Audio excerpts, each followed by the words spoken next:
Bonjour à tous, merci Madame la Préfète, Monsieur le Vice-président de la région, Madame la Présidente du Conseil départemental et tous les élus qui sont là.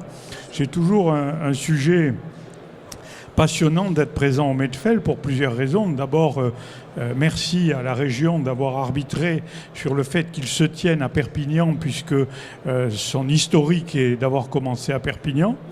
Deuxièmement, il me paraît essentiel que ça se tienne à Perpignan pour des raisons simples avec le département. C'est une terre de production, c'est une terre d'agriculteurs et le Medfel en sus est aujourd'hui le représentant de ce qui a marché dans ce département, c'est-à-dire le Grand Saint-Charles.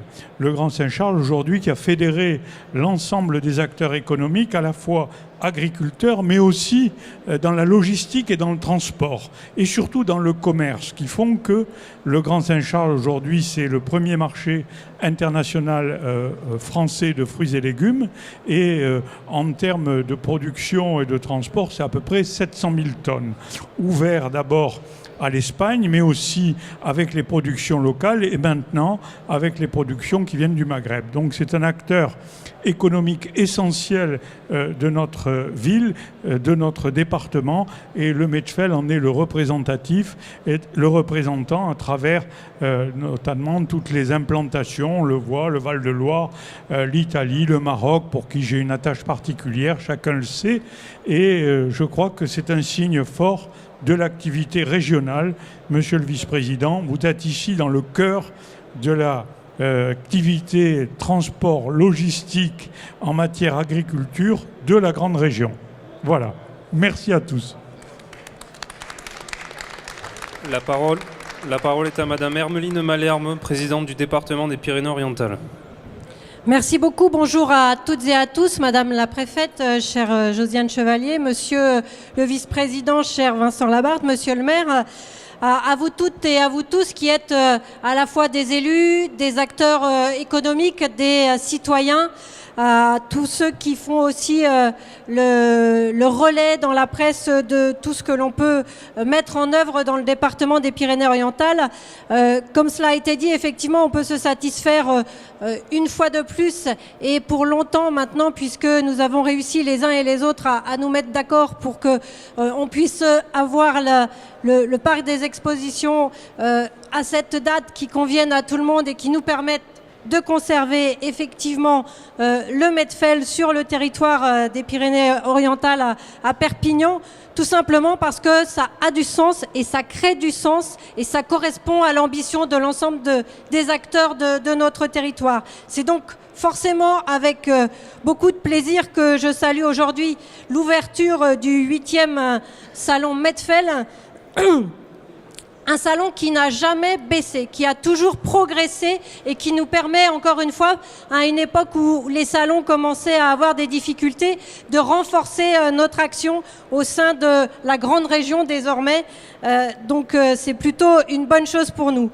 On va avoir donc durant 3 jours dans l'ensemble des allées du parc le monde agricole méditerranéen et bien au-delà, le monde agricole de toute l'Europe.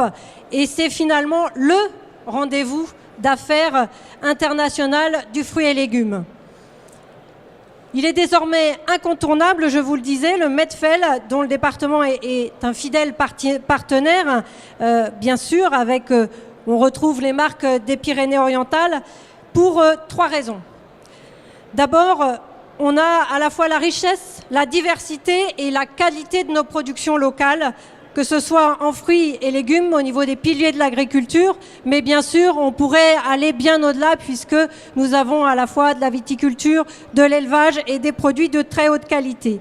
Ensuite, bien sûr, la position géographique des Pyrénées-Orientales qui font finalement un carrefour d'échange aujourd'hui au centre de cette grande région et au centre même de cet espace méditerranéen entre l'Espagne et la France. Et bien sûr, c'est la force de notre secteur logistique aussi et des transports qui sont un important poumon économique locaux. La plateforme Saint-Charles International, ça a été dit bien sûr, qui est le premier centre d'éclatement de fruits et légumes en Europe. Et bien sûr, on associe le port de Port-Vendre, le Distriport du Boulou, le terminal ferroviaire de Cerbère, l'espace entreprise méditerranéen, l'aéroport de Perpignan et oui, aussi l'aéroport de Perpignan qui intervient dans cet espace de logistique et de transport.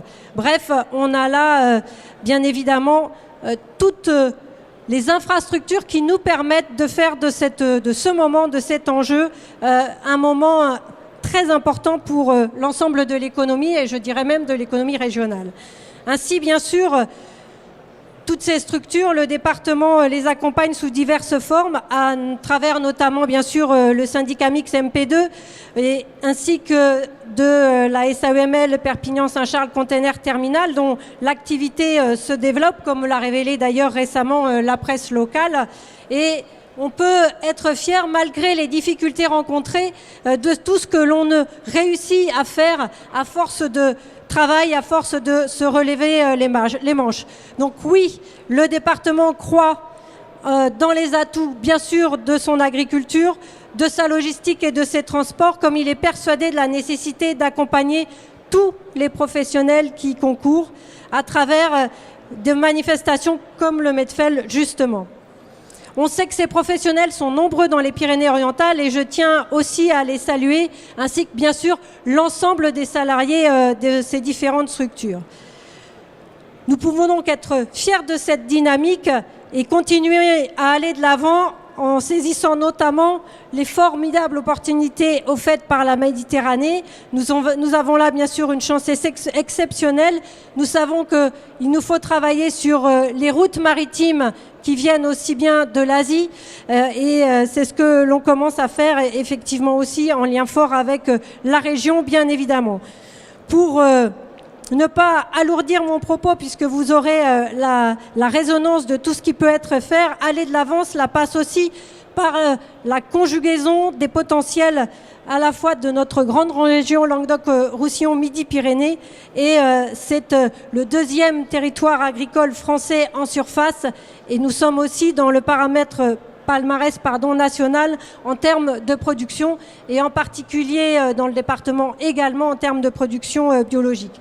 Donc si le Medfel est un booster incontestable de notre agriculture locale, je n'oublie pas aussi, malgré tout, et je pense à eux très fortement, à tous ceux qui sont dans une difficulté et qu'il nous faut aider, effectivement, et le département est là, bien sûr, avec la Chambre d'agriculture, bien sûr, avec tous les acteurs locaux pour soutenir ceux qui en ont le plus besoin, pour raccrocher à la locomotive de ceux qui sont devant et qui nous permettent de continuer, là encore, à aller de l'avant.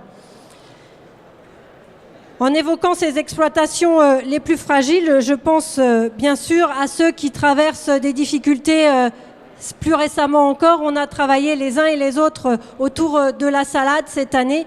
On ne peut l'oublier bien évidemment.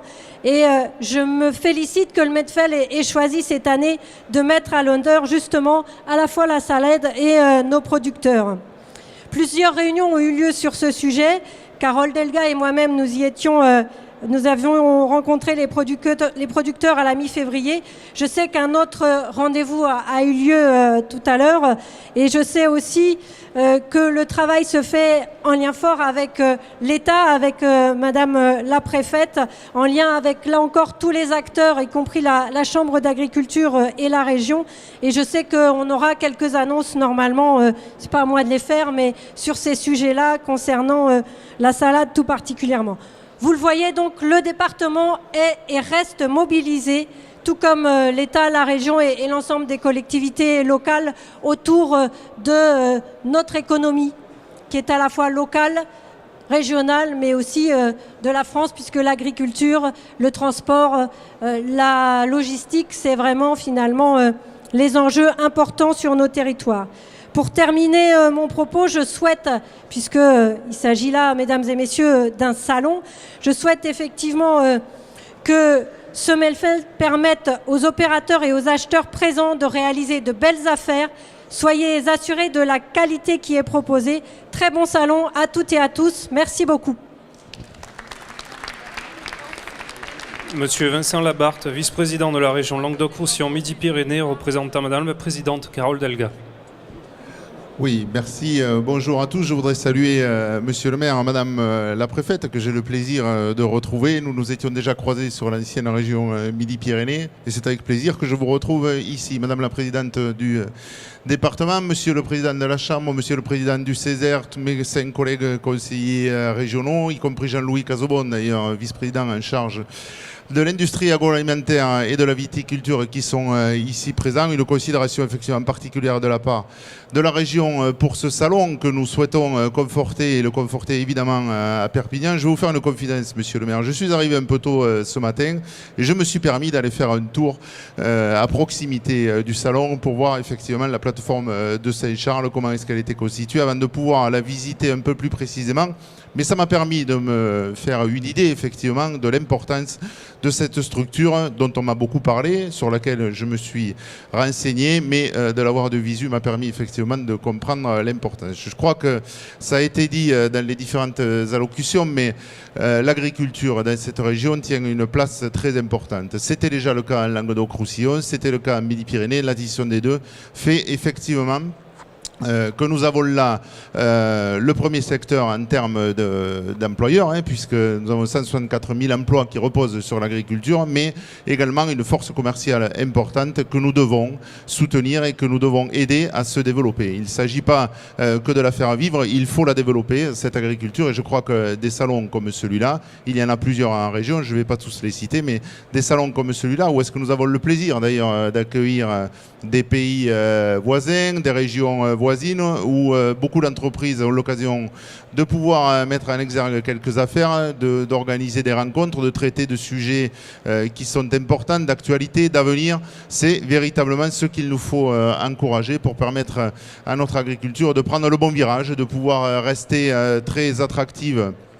Et là, je crois qu'on peut encore beaucoup travailler sur ce sujet. J'ai eu l'occasion de visiter avec le président de la Chambre il y a quelques semaines maintenant, et le bureau d'ailleurs de la Chambre d'agriculture de ce département, ce qui a pu se faire ici. Et je pense que la région doit répondre effectivement à ces attentes et doit être à l'écoute de l'ensemble des filières de cette grande région. C'est la raison pour laquelle nous avons tenu ce matin une réunion avec les entreprises et les agriculteurs et donc les responsables de coopératives qui travaillent autour de la salade, que nous avons souhaité mettre à l'honneur à l'occasion de ce salon, puisqu'effectivement nous avons là une filière qui a traversé une crise cette année assez importante, mais au-delà de l'aspect conjoncturel, je crois que il est important de pouvoir travailler sur du structurel et de pouvoir bâtir une filière d'avenir. C'est ce que nous essayons de faire ensemble et je crois que c'est relativement important.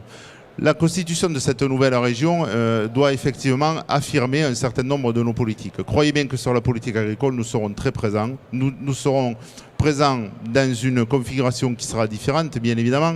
Nous avons la particularité, ça a été dit, d'être une région très importante sur le bio, sur la viticulture, sur un certain nombre de sujets. Mais moi, je pense qu'il y a un secteur sur lequel il faut qu'on soit très présent, et nous le sommes. C'est autour de nos 250 produits sous signe de qualité qui font de cette région la région de la qualité. Il faudra qu'on puisse travailler autour de cet aspect-là des choses et pouvoir s'en servir de leadership pour mener l'agriculture de notre région. Nous saurons le faire évidemment avec la marque Sud de France que nous allons conforter. Avec Sud de France Développement, nous avons déjà commencé à le faire. Je crois que c'est une marque qui a su trouver une notoriété, qui se trouve enrichie maintenant d'une diversité de produits qui va faire d'elle une marque importante au niveau national et au niveau international. À nous de savoir le bâtir. Évidemment, sans oublier, vous m'excuserez, mais je suis quand même midi-pyrénéen, le segment sud-ouest qui doit perdurer, mais il perdurera dans la marque Sud de France. Et croyez bien que nous arriverons ensemble, j'en suis sûr, à relever ce défi et à faire connaître bien au-delà des limites de notre région l'intérêt que l'on a à consommer les produits issus de 13 départements de cette nouvelle région. C'est pour moi véritablement très important. Quelques mots également sur l'ensemble des filières qui traversent les difficultés. On a cité la salade. Je voudrais aussi avoir une pensée pour les producteurs de cerises qui sont aujourd'hui très touchés par la crise. Nous serons également présents. Je sais que l'État a déjà pris un certain nombre de mesures, mais il faut effectivement qu'on puisse comprendre la difficulté de cette arboriculture et de cette filière et essayer de répondre à leurs attentes. Carole Delga, qui ne pouvait pas venir aujourd'hui, m'a demandé de la représenter. Vous savez l'attachement que peut avoir Carole Delga à l'agriculture d'une manière générale, mais également au territoire. C'est pour ça que je réponds facilement sur la question qui m'a été tendue, la perche qui m'a été tendue, de conforter ce salon ici à Perpignan. Mais l'idée de cette nouvelle région, c'est bien évidemment d'aménager l'ensemble du territoire. Donc nous devons être présents partout. C'est déjà le cas. Nous allons essayer de conforter ces positions et d'être non seulement présents, mais aussi à l'écoute des territoires, parce que c'est aussi la région de la diversité. Moi-même, je viens d'une extrémité de cette région, à 50 km d'Aurillac. Je vous laisse imaginer qui est un territoire complètement différent du vôtre. Pour autant, c'est dans cette diversité que nous arriverons à construire le succès de cette région, à condition que nous soyons en capacité de l'organiser. Mais j'ai aucun souci sur cette question-là, et nous allons bien évidemment y travailler. Voilà, écoutez, je ne vais pas être beaucoup plus long, mais en tous les cas, vous dire tout l'intérêt que nous portons à ce salon que nous allons donc après visiter. Souhaiter également la bienvenue à tous ceux qui y participent, parce qu'ils sont nombreux. C'est un grand rendez-vous d'affaires et j'en suis très heureux. Et évidemment, souhaiter un grand succès à tous ceux qui y participent et une belle longévité à l'ensemble des actions de l'agriculture de cette nouvelle région, pour les salons, mais également pour l'ensemble des filières. Merci. Madame Josiane Chevalier, préfète des Pyrénées-Orientales. Madame la sénatrice, présidente du conseil départemental, monsieur le vice-président du conseil régional, que j'ai vraiment grand plaisir à retrouver ici. Nous nous étions connus également dans le cadre d'une très belle manifestation agricole dans le Tarn. Mais je crois qu'il y a 2 vice-présidents du conseil régional, donc je ne voudrais pas oublier le 2e vice-président, monsieur Casbon. Monsieur le maire de Perpignan, messieurs les présidents, et ils sont nombreux, du Césaire, de la CCI, de la Chambre d'agriculture des Pyrénées-Orientales, bien sûr, mesdames et messieurs les élus du niveau départemental et régional, mesdames et messieurs. Alors je dois dire que mon exercice est grandement facilité, puisque tout a été dit, fort bien dit, donc je vais simplement synthétiser. Tout d'abord en remerciant les organisateurs de ce salon, parce que derrière ces belles allées, il y a beaucoup de travail logistique, il y a beaucoup de travail aussi pour les exposants, et donc je les remercie pour leur engagement. Alors peut-être que le premier élément à retenir de ce salon international, c'est qu'il est pour nous un élément de notoriété. Vous l'avez bien compris, monsieur le vice-président, nous sommes tous très attachés à ce que ce salon international, qui rassemble pas moins de 43 pays de l'Union de la Méditerranée, se déroule ici à Perpignan.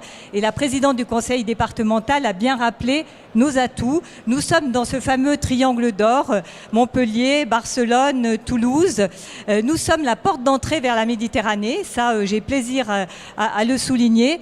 Et donc ce salon ici est parfaitement justifié. Nous avons aussi de très bons agriculteurs, de très bons produits de grande qualité, et vraiment on espère que ça va perdurer en tous les cas dans ce lieu, mais après ce que j'ai entendu, je n'ai vraiment aucun doute. L'autre intérêt de ce salon, c'est qu'il est vraiment une vitrine des savoir-faire. Une vitrine des savoir-faire de l'agriculture locale, mais pas seulement. Un lieu d'échange aussi, puisque j'ai pu noter qu'il y a non seulement la visite des différents stands, mais il y a aussi des rencontres, il y a des conférences de très haut niveau. Donc ce salon comporte aussi une animation pour qu'au-delà des affaires qui seront réalisées par les exportateurs et les importateurs, et là je voudrais souligner bien sûr le rôle précieux de la plateforme Saint-Charles, qui est unique en France, ça c'est sûr, mais même au-delà. Et donc, c'est vraiment un salon extrêmement complet en faveur de l'agriculture. Alors, c'est vrai que ce métier d'agriculteur, c'est un métier de passion, mais c'est aussi un métier extrêmement difficile, soumis au dérèglement climatique, et on l'a vu cet hiver avec la crise de la salade. Les agriculteurs savent bien que nous sommes à leur côté.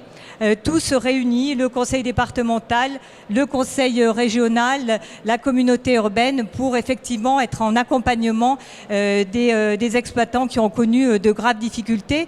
Monsieur le vice-président, vous avez évoqué la crise de la cerise. Là, on sera également très vigilant sur les contrôles pour faire en sorte que notre économie ne soit pas pénalisée. C'est aussi le rôle de l'État.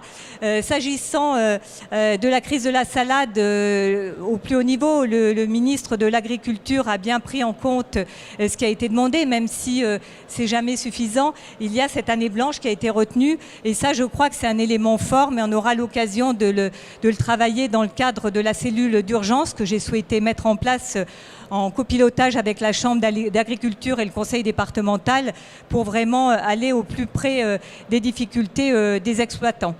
Et puis le troisième élément, c'est que l'agriculture, c'est tout de même une grosse force économique. Pour notre département, j'ai l'habitude de dire que ça fait partie effectivement des chefs d'entreprise, parce que vous êtes des chefs d'entreprise, des agriculteurs qui comptent pour notre département. C'est une agriculture très diversifiée, grâce aussi à la diversité de ces terroirs. Les agriculteurs ont su aussi, comme tous les chefs d'entreprise, s'adapter, innover dans leur technicité, mais innover aussi dans la présentation des produits. On aura l'occasion de le voir à l'occasion de la visite des stands. C'est une filière d'avenir et on aura l'occasion avec le président de la Chambre d'agriculture et tous les partenaires de vraiment réfléchir dans le cadre du projet agricole départemental auquel est bien sûr associé le Conseil régional à ce qu'il faut faire pour cette filière, parce que quand on ne bouge pas, on recule. Et là, je crois qu'il y a vraiment à prendre en compte toutes les contraintes, qu'elles soient au niveau environnemental, au niveau des normes, mais également au niveau du changement climatique qui nous inquiète parfois. Donc merci à tous pour votre engagement. J'ai essayé pendant mon séjour d'être très présente auprès des agriculteurs. Je l'ai même quantifié. Des fois, je disais que je passé à peu près un tiers de mon temps avec les agriculteurs. Il y a des visites qui m'ont particulièrement impressionnée, notamment chez les éleveurs, et je crois que j'en garderai un souvenir absolument impérissable.